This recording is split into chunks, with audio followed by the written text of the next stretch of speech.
The Murders in the Rue Morgue. Chapter 1. My friend Auguste Dupin. I met Monsieur Auguste Dupin while I was living in Paris during the spring and summer of 1839. This young Frenchman was from an old and famous family, but the family was now very poor, and Dupin only had a little money to live on. He ate and drank very little, bought no clothes, and lived very quietly. Books were the love of his life, and in Paris it is easy to get books. Our first meeting was in a small bookshop in the Rue Montmartre. We were looking for the same old book, and that is how our conversation began. We met again and again, and were soon very friendly. He knew much more about books than I did.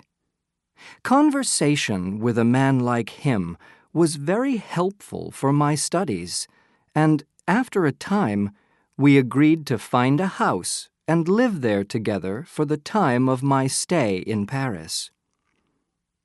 We found a house in a quiet street in the Faubourg Saint-Germain. It was a very old house and was neither beautiful nor comfortable, but it was right for us and our strange way of life. We saw no visitors, had no friends, and lived only for the night.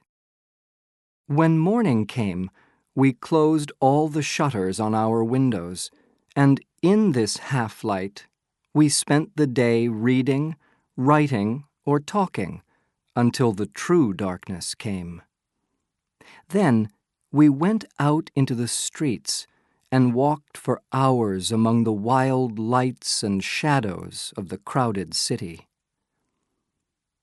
During these night walks, I learnt how clever my friend was. He could think so clearly and understood so much. He could read other people's thoughts as easily as writing on a wall. He often said with a laugh that people had windows in their faces and that he could see through them. Sometimes he read my thoughts in ways that surprised me very much. One night, we were walking down a long street near the Jardin du Luxembourg. We were both thinking, and for 15 minutes we did not say a word. Then, suddenly, Dupin said, "He cannot write tragedy, that's true. He's much better at writing his funny pieces for the newspaper." "Oh, yes, I agree with that. Then I stopped, astonished. "Dupin," I said, "I do not understand. How could you possibly know that I was thinking about—" Again I stopped. Did Dupin really know who I was thinking about? "About Chantilly," Dupin said. "You were saying to yourself that he was a good writer, but he cannot write tragedy." "Yes, that's true," I said. "I was thinking that. But tell me, please, how did you know?" This Chantilly wrote for one of the Paris newspapers. He wrote about Paris and Parisians in a way that was both clever and very funny. But then he wrote a book, a long story about the ancient Greeks and Phaedra, the wife of King Theseus. It was, everybody in Paris agreed, a very bad book.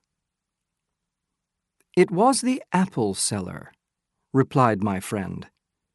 "The apple seller began the thoughts that took you to Chantilly and his book."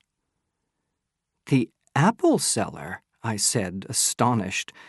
"But I don't know any apple sellers." My friend was happy to explain.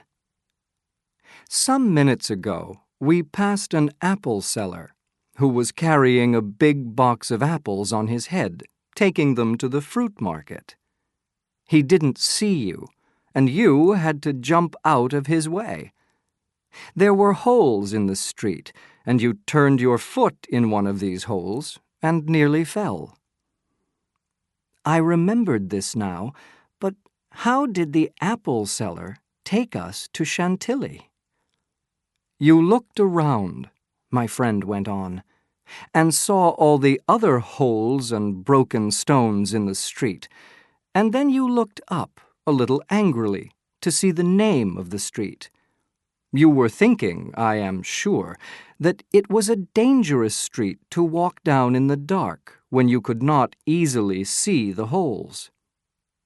Then we turned a corner into the Rue Racine. Here, the stones were new and unbroken, and you looked up, pleased, to find the name of this street. This name began a new thought. You smiled a little and shook your head. The famous Racine, who wrote a play about Phèdre in 1677, was a better writer than Chantilly will ever be.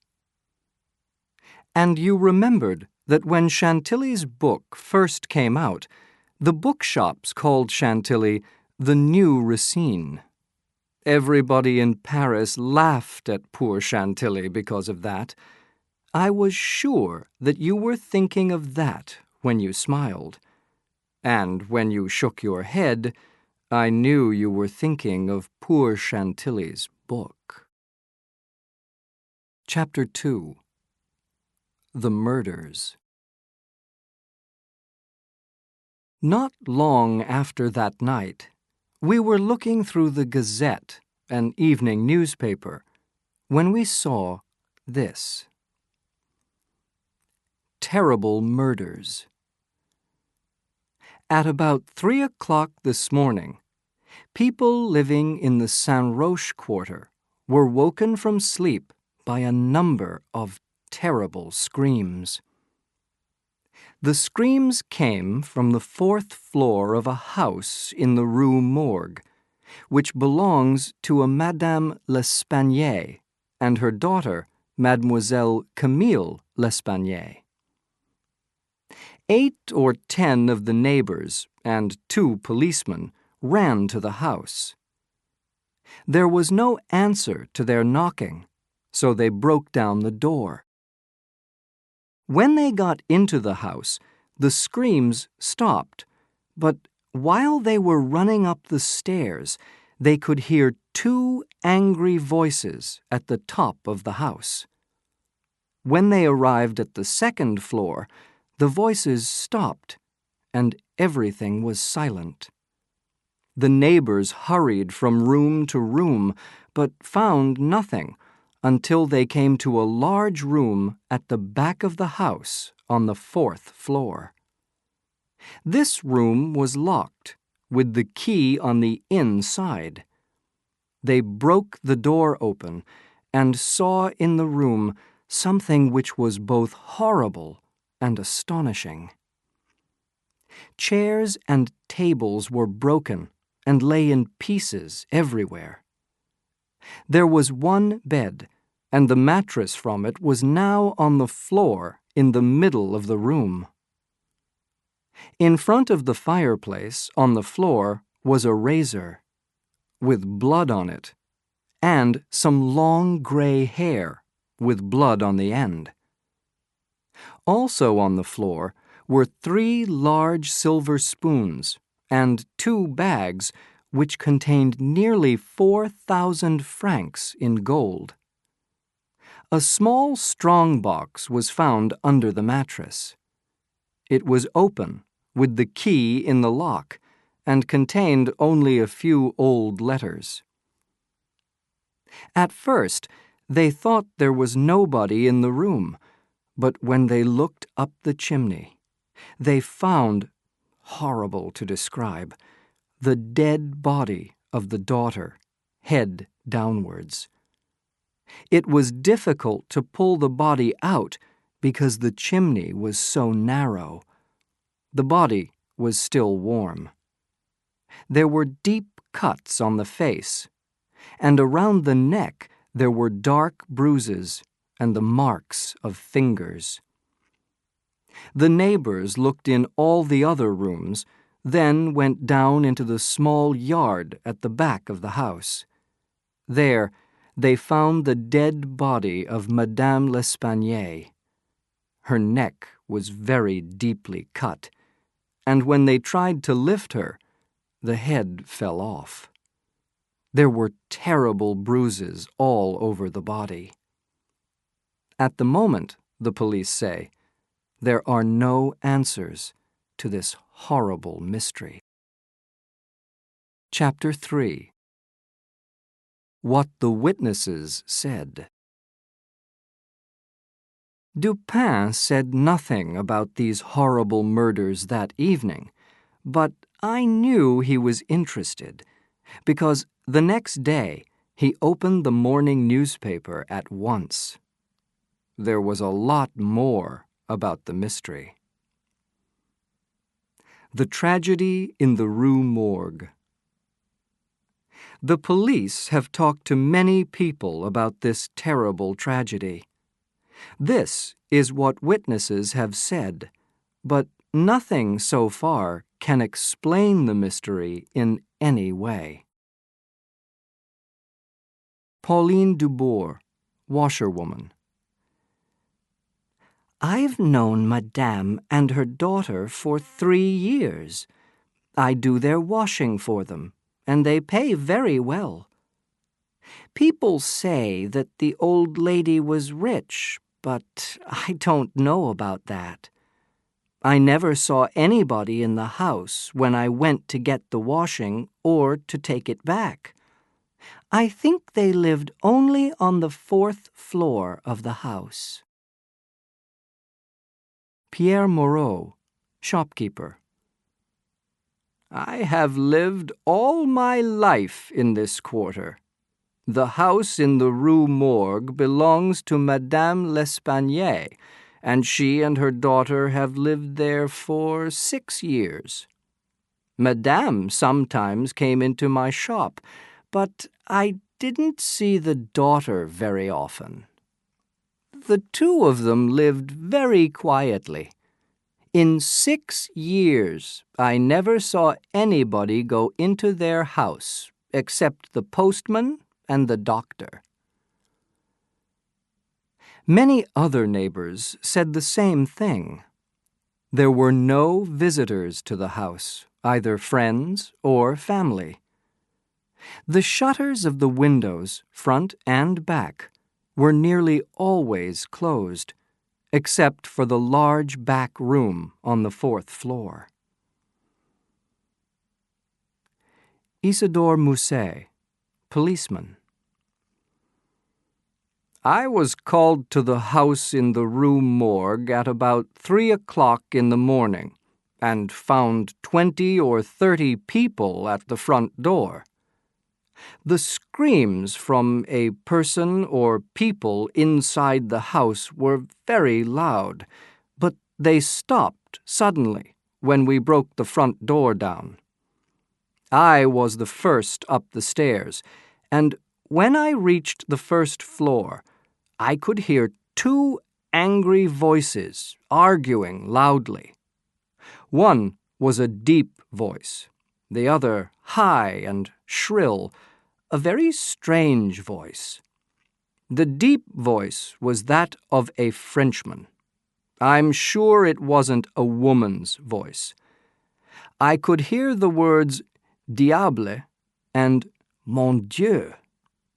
The shrill voice was a foreigner, perhaps a man or perhaps a woman. I couldn't hear any words, but the language was Spanish, I think.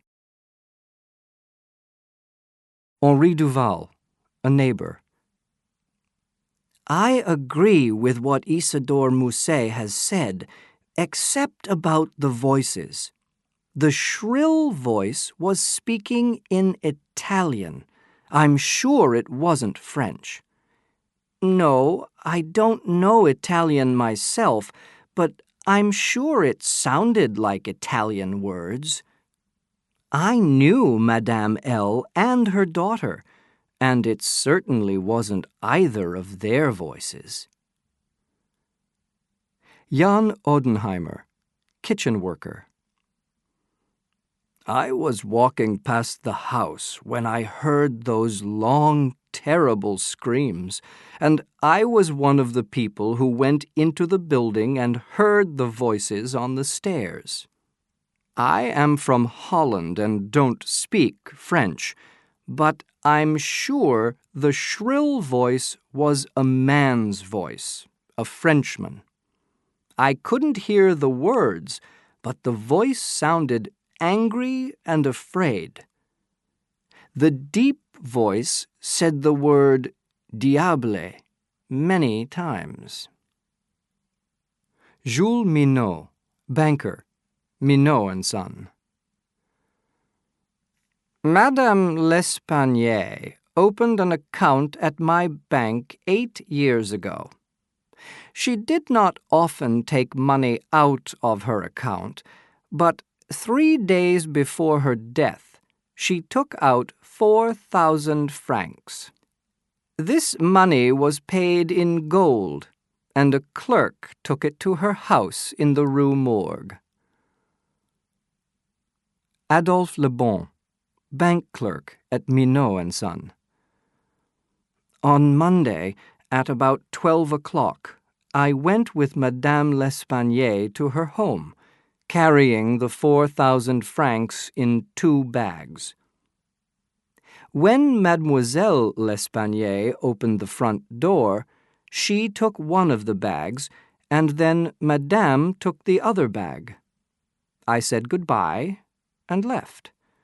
There was nobody in the street at that time.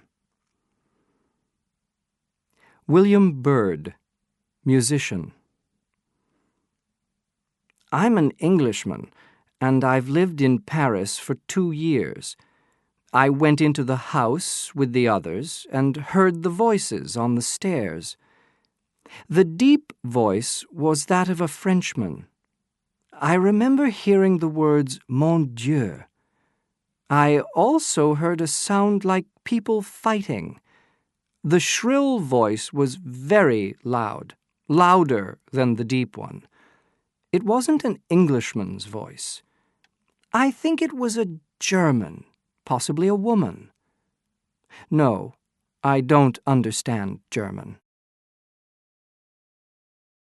Several witnesses said that the door of the room on the 4th floor was locked, with the key on the inside. Everything was silent when they got up there. And when they broke the door open, they saw nobody in the room. The 2 windows were closed and fastened on the inside.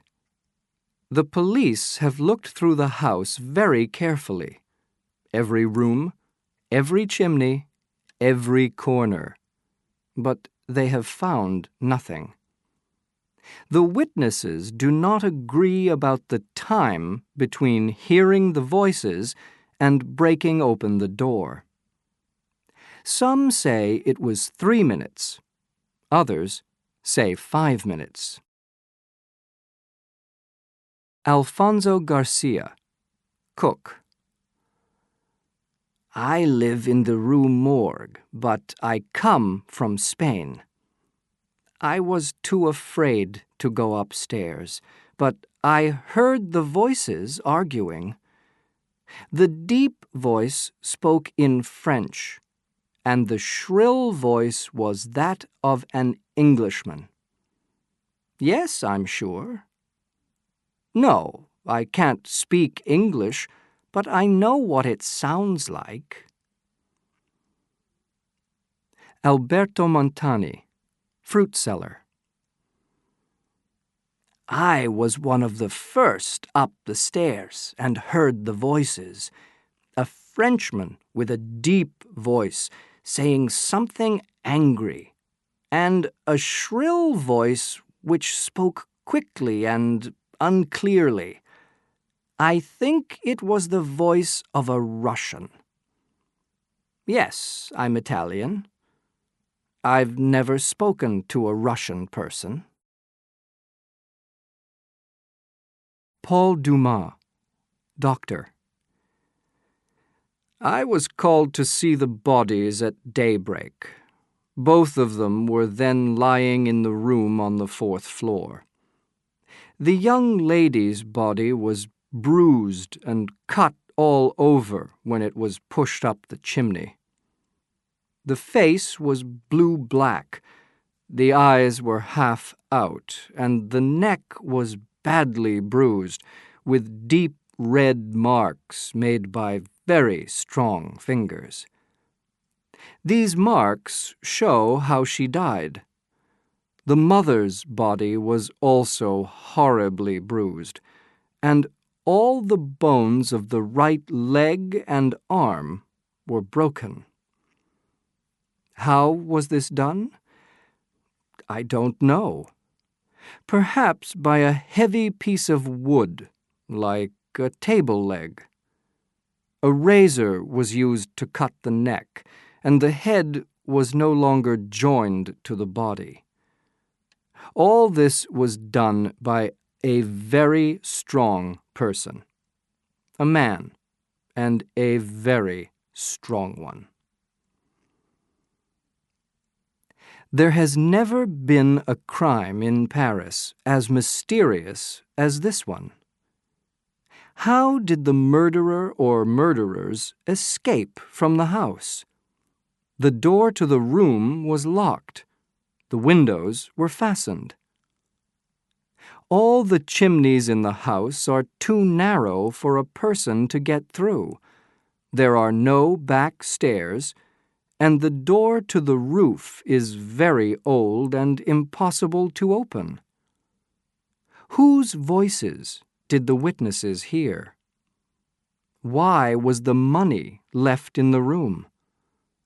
The police have no answers to these questions. Chapter 4. Auguste Dupin visits the Rue Morgue.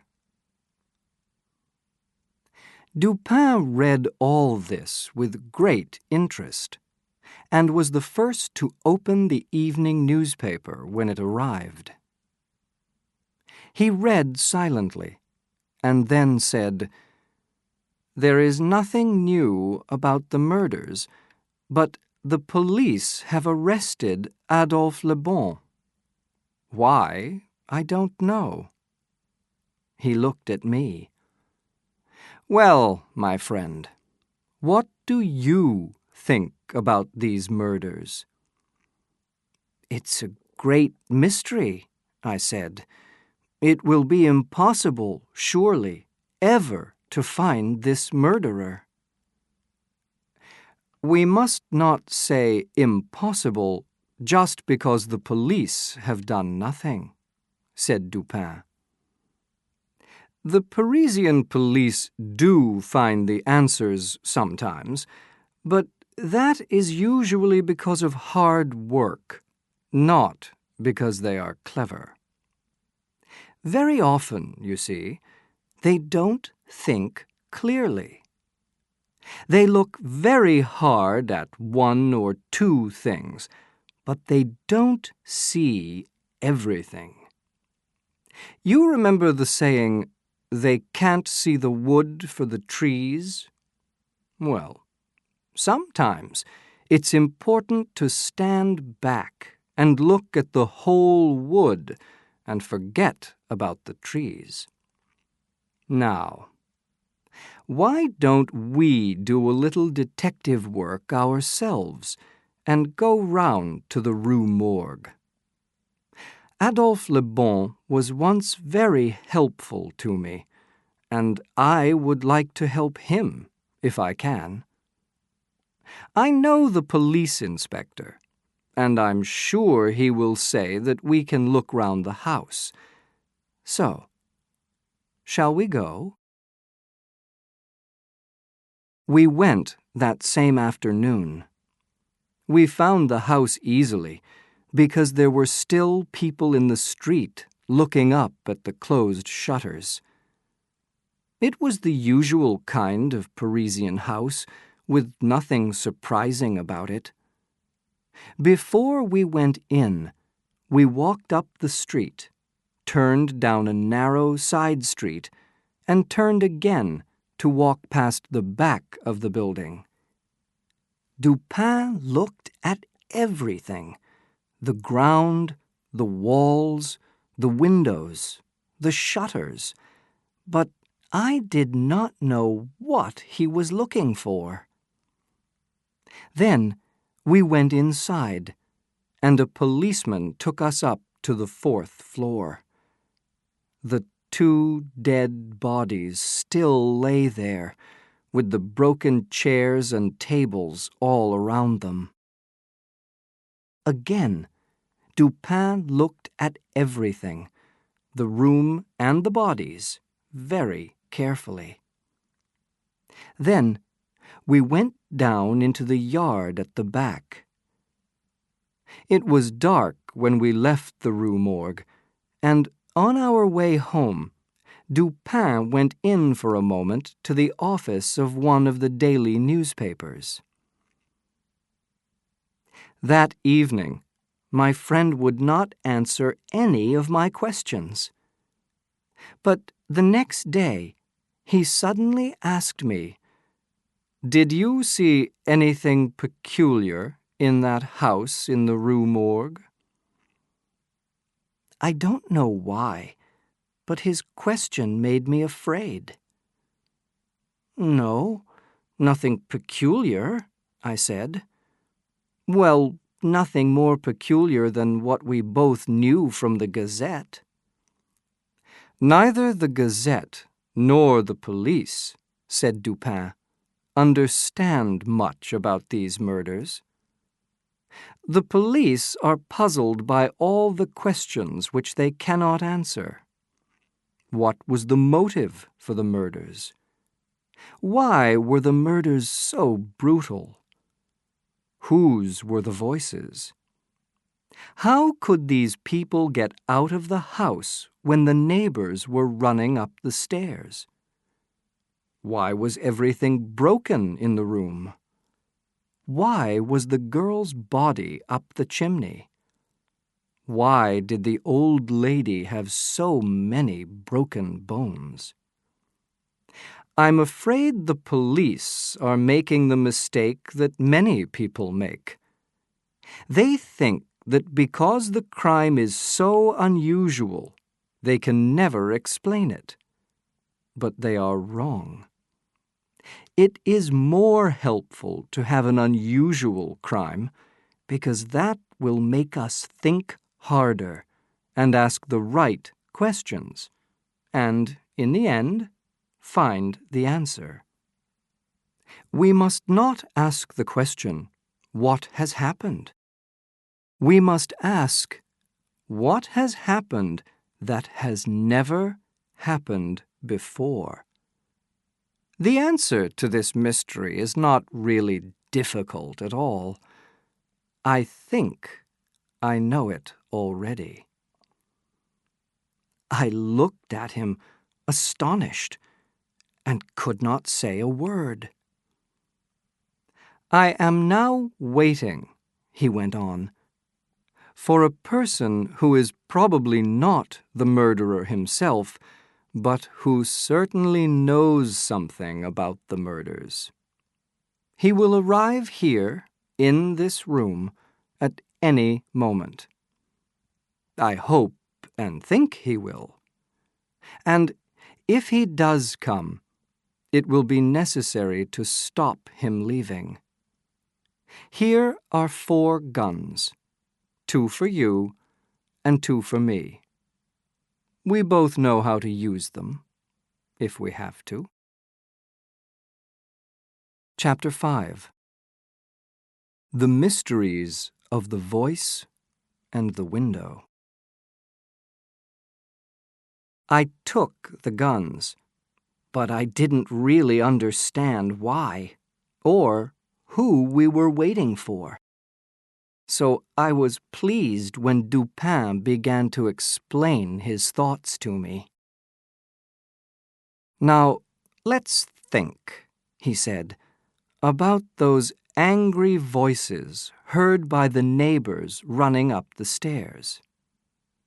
Think about the newspaper reports of what the witnesses said. Do you remember anything peculiar in what they said?"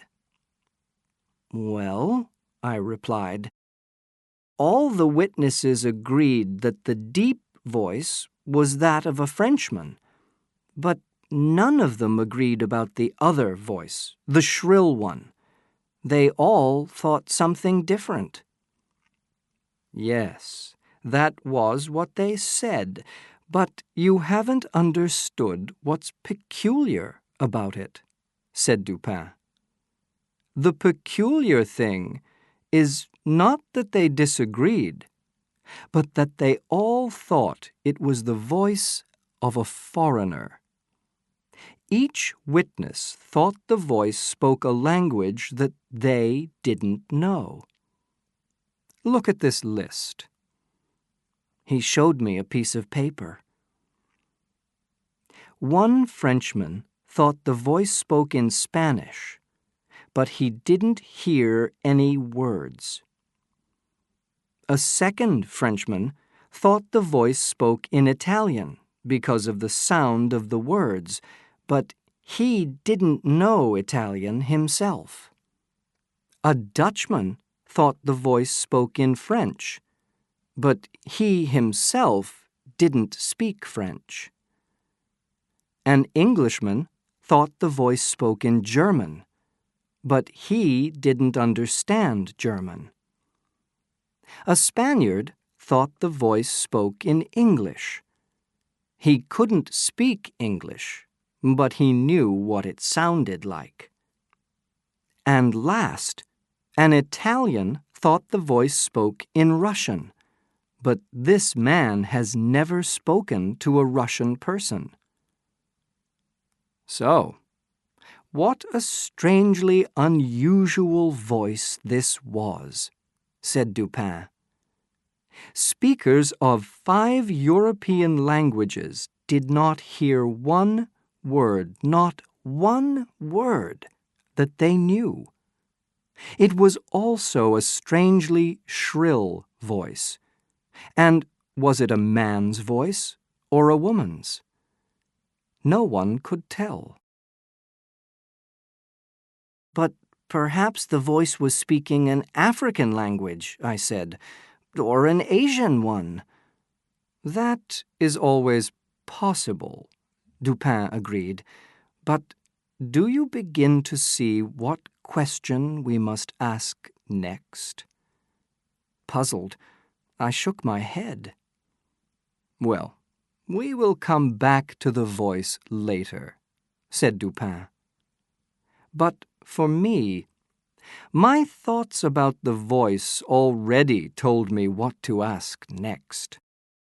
So, let us close our eyes and remember that room on the 4th floor of the house in the Rue Morgue. What do we want to find out first? The way the murderer got out of the room. Let's think about all the possible ways. First, the door to the passage was locked, with the key on the inside. We cannot argue with a key in a locked door. There were no secret doors. The police have looked at every centimeter of the floor, the ceiling, and the walls. And I also looked very carefully. So, no secret doors. What about the chimney? It is wide enough for a body for 3 meters, but higher up it is much narrower. Not even a cat could climb through it to the top. So, what is left? The 2 windows, I said, but they were fastened on the inside, weren't they? Yes and no, said Dupin.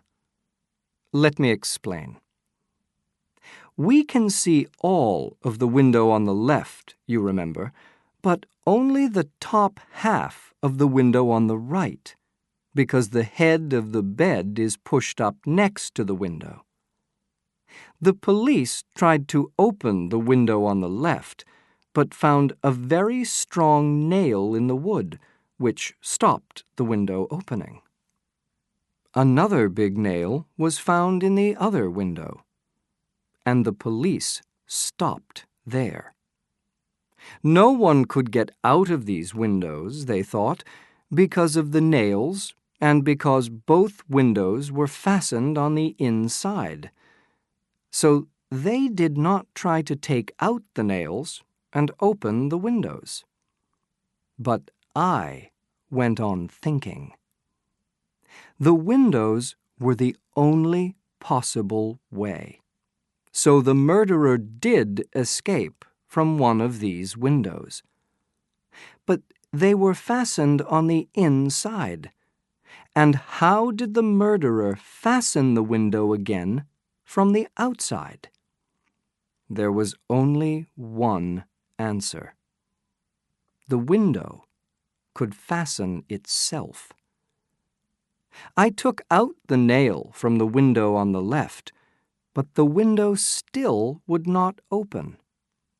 So I was sure there was a hidden spring somewhere, and after a while, I found it.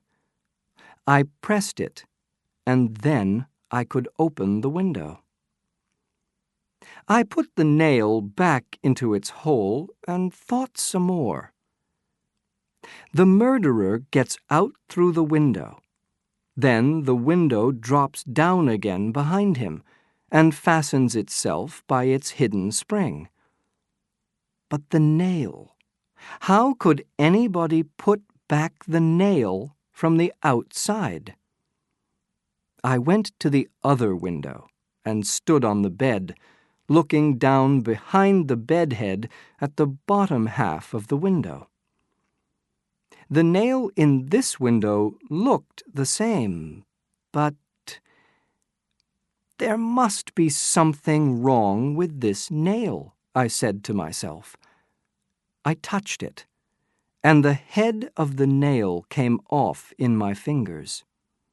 The rest of the nail stayed in the wood. I carefully put back the broken nail head, pressed the hidden spring, and lifted the window a few centimeters. The nail head went up and came down with the window, but still looked like a real nail. So, I said, we know it was possible to escape through the window behind the bedhead, but the room was on the 4th floor. Ah, said Dupin. That was the next question. You remember, don't you, how we walked around the building? And you saw, didn't you, the lightning rod that went up the back wall of the building? And the unusual shutters on the windows on the 4th floor? Yes, I said. They were like doors, but the top half was latticed, which is unusual in Paris. Yes, Dupin said, and very easy for a hand to get hold of. Now, let me describe a possible picture to you. The lightning rod on the wall is less than 2 meters from the window by the head of the bed. The latticed shutter is more than 1 meter wide, and when it is open and against the wall, it is only about half a meter away from the lightning rod. It is possible to climb up the lightning rod to the 4th floor. Then, a strong and agile, very agile person could take hold of the latticed shutter with both hands, push his feet against the wall, and swing himself and the shutter across the window. And if the window is open, and this person is very agile indeed, he could swing himself into the room. Dupin saw the surprise in my face. "Remember," he said, "that I am talking about somebody who is very strong and agile. Agile in a very unusual way, perhaps. Remember also the voice, that peculiar, shrill voice which spoke in a language that nobody knew." At these words, I felt I almost understood what Dupin was saying, but I wasn't sure, so I said nothing and waited for him to go on explaining. Chapter 6. A madman has done this. "You will see," my friend went on, "that I have tried to answer another question. Not just, how did the murderer get out of the room? But also, how did he get into it? He used the same window both ways, I think. But now, let's look again at the room. You remember that on the floor there were 2 bags of gold, which Adolphe Le Bon carried to the house 3 days before. The police are so excited by this. Nearly 4,000 francs in gold. Here, they say, is the motive for the murder. Well, 4,000 francs in gold is a lot of money, and is certainly a possible motive for murder. But remember, my friend, the gold was not taken. It was still there on the floor.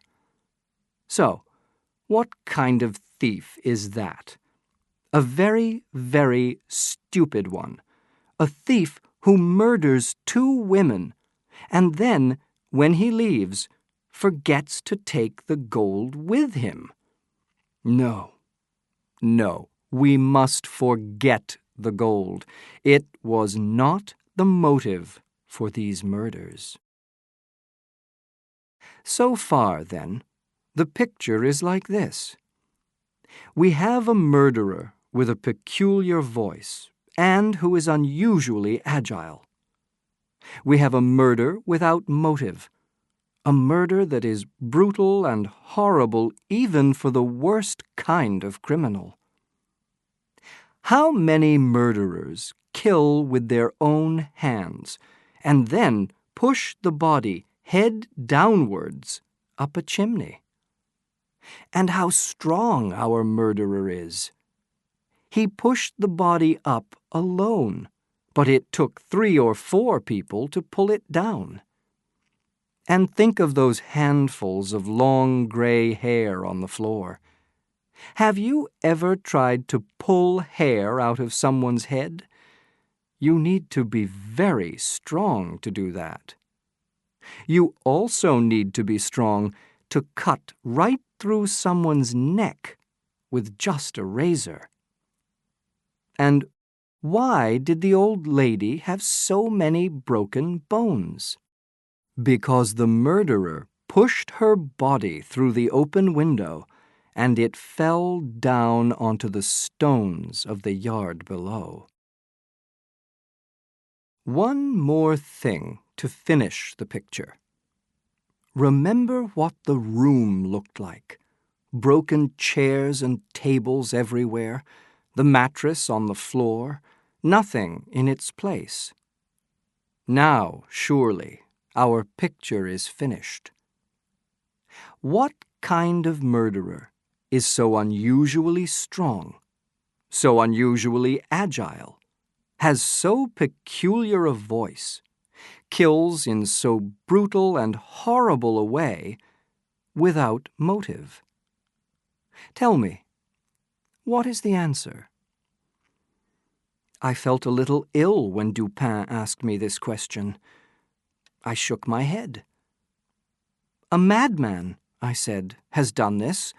A wild and horrible madman who has escaped from some hospital somewhere. That is a possible answer, certainly, Dupin replied. But even madmen do not have as peculiar a voice as the one heard on the stairs. Madmen speak a language of some kind. Perhaps they say strange things, but at least they speak in words. Now, there is one more thing. Dupin put his hand in his pocket and took something out. He put it on his hand and held it out to me. It was some short, orangey-brown hair. I took this from between the fingers of Madame L'Espagnier's hand, he said. What do you make of it? Dupin, I said, astonished and afraid. This hair is most unusual. It is not human hair. Did I say it was? Dupin said.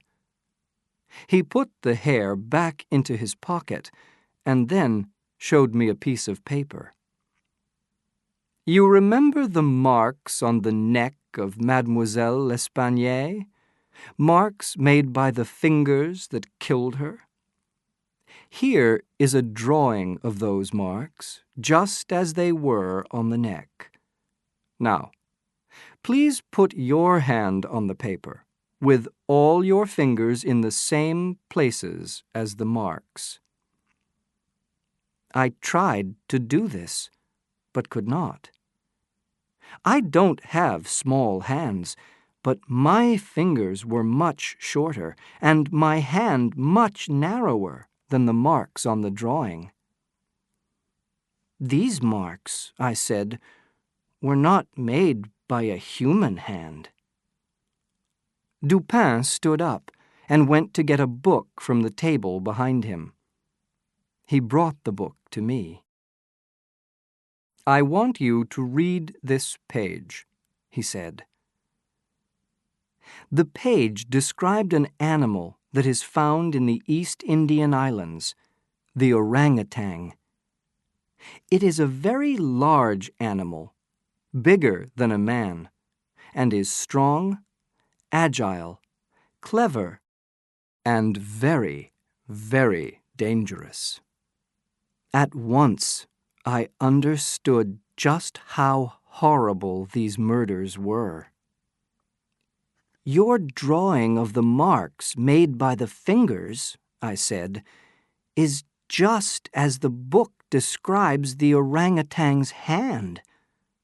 Also, the book describes its orangey-brown hair, which sounds just like the hair you showed me. But I still can't understand this terrible mystery. People heard two voices arguing, and the other voice was the voice of a Frenchman. Everybody agreed about that. True, said Dupin. And you will remember two of the words they heard. Mon Dieu. When do we say this? When we are angry, afraid, surprised, unhappy. I have thought about these words and made a little picture of this Frenchman, which will answer all the questions in this mystery. This is my picture. A Frenchman brings home an orangutan from the East Indian Islands, but one night the animal escapes from him. Our Frenchman follows it through the city, trying to catch it.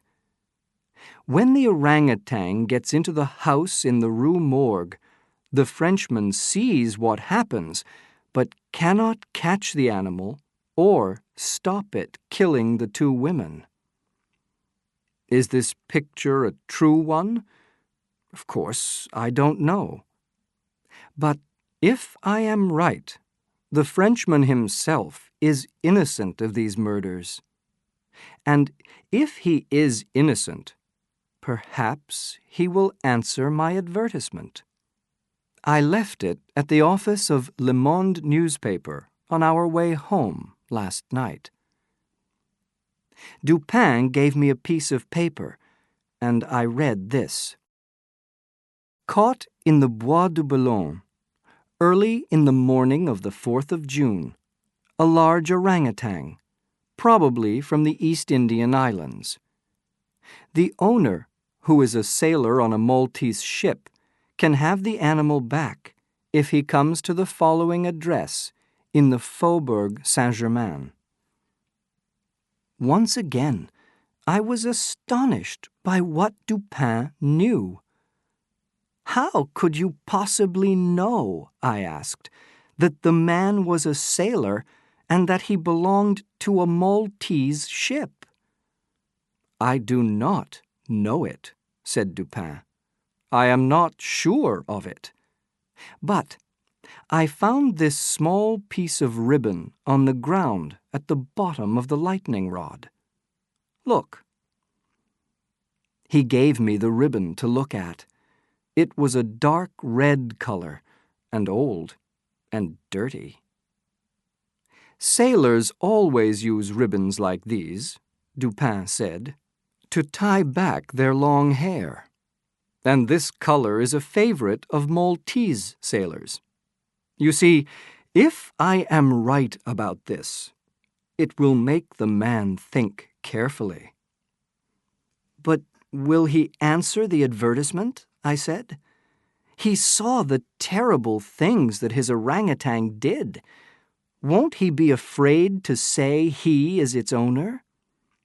Yes, he will be a little afraid, said Dupin. But I hope that he will think like this, and will say to himself, I am innocent. I am poor. I can sell my orangutan for a lot of money, and I don't want to lose that money. What danger am I in? They found the animal in the Bois de Boulogne, a long way from that house in the Rue Morgue. Who will ever know that the orangutan did those murders? Or that I saw what happened? The police know nothing. But this advertiser knows something about me. If he wants to, he can find me easily. If I don't answer the advertisement, perhaps he will think that I have something to hide. He will start asking questions about the animal, or about me, perhaps. No, it's better for me to answer the advertisement, get the orangutan back, and keep the animal hidden away for a time. At the very moment when Dupin stopped speaking, we heard the sound of feet on the stairs. Chapter 7. A visitor for Auguste Dupin. Be ready with your guns, said Dupin, but don't use them or show them until I say. The front door of the house was open, and the visitor was already halfway up the stairs. The feet stopped for a moment, then began again, and a few seconds later there was a knock on the door of our room. "Come in," called Dupin in a friendly way. The door opened, and a man came in. He was a sailor, clearly, a tall, strong man with a sunburnt face. He was carrying a heavy stick, but no gun.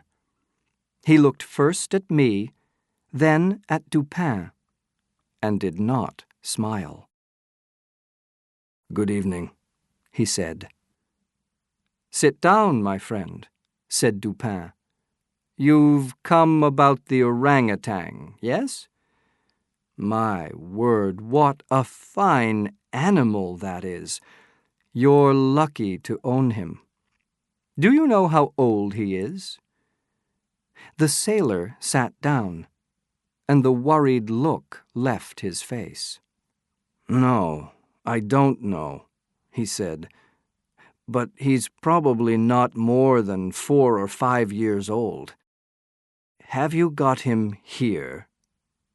"Oh, no. We couldn't keep him in this house," Dupin said.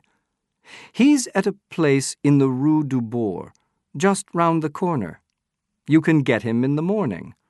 Of course, you must show me that you are the real owner." "Yes, sir, of course," the sailor said. "I shall be sorry to lose the animal," said Dupin. "I'm very happy to pay something," the man said. "I know it's expensive keeping an animal like that." "Well," said my friend, "that's good of you. What shall I ask? Let me think. Ah, yes. This is what I want. You must tell me everything about these murders in the Rue Morgue." Dupin said these last words very quietly. Just as quietly, he walked to the door, locked it, and put the key in his pocket. He then took a gun from his coat pocket and put it, slowly and quietly, on the table in front of him. The sailor's face turned a deep red. He jumped to his feet and took up his heavy stick. But a minute later, he fell back into his chair and sat there, shaking, with a face now as white as death itself. He said not a word. I felt deeply sorry for him. "My friend," said Dupin in a kind voice, "there's no need to be afraid. Really, no need. You are not in any danger from us. I know very well that you yourself are innocent of these terrible murders in the Rue Morgue. But you do know something about them. You are not a murderer or a thief, and you have nothing to hide. But you must tell me the true story. The police have arrested an innocent man for these murders, and if you don't speak, this man will go to prison, perhaps lose his life." The sailor was silent for a while. Then he said, "God help me. I will tell you what I know. You will think it's a very strange story, but it's true. I am innocent, and I must help this other man if I can." This was the sailor's story. "I have just come back from the East Indies. While I was there, I visited the island of Borneo. There, I found and caught this orangutan. It is a wild and dangerous animal, and I had a difficult journey home.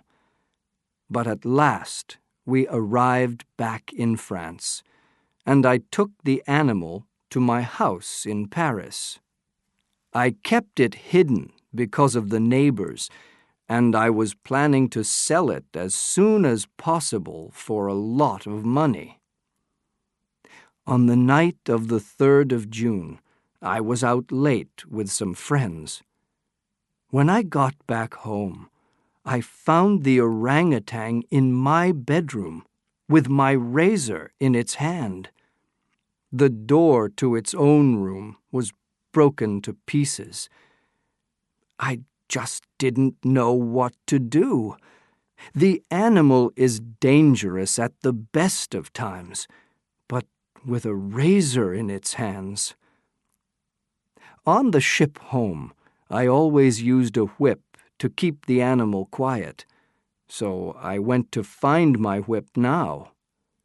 But the minute the orangutan saw the whip, it ran out of the room, down the stairs, and jumped through an open window into the street. I was really afraid now. How could I catch it? The animal ran, and I followed. Sometimes it stopped and looked at me, the razor still in its hand. But when I got near, it ran on again. And so we went on. Luckily, the streets were very quiet because it was nearly 3 o'clock in the morning. Then, when we were going down a narrow street at the back of the Rue Morgue, the animal saw a light in a window on the 4th floor. Before I could do anything, the animal saw the lightning rod, quickly climbed up it, took hold of the latticed shutter, and swung itself through the open window. All this took less than a minute. The shutter then swung open again, back against the wall. At last, I thought, I can catch the animal now. But at the same time, I felt very worried. What was the animal doing in that room up there? I decided to follow it up the lightning rod at once. When I got to the 4th floor, I found it was impossible for me to get across to the window. I could just look into the room, and at that moment, a most terrible screaming began.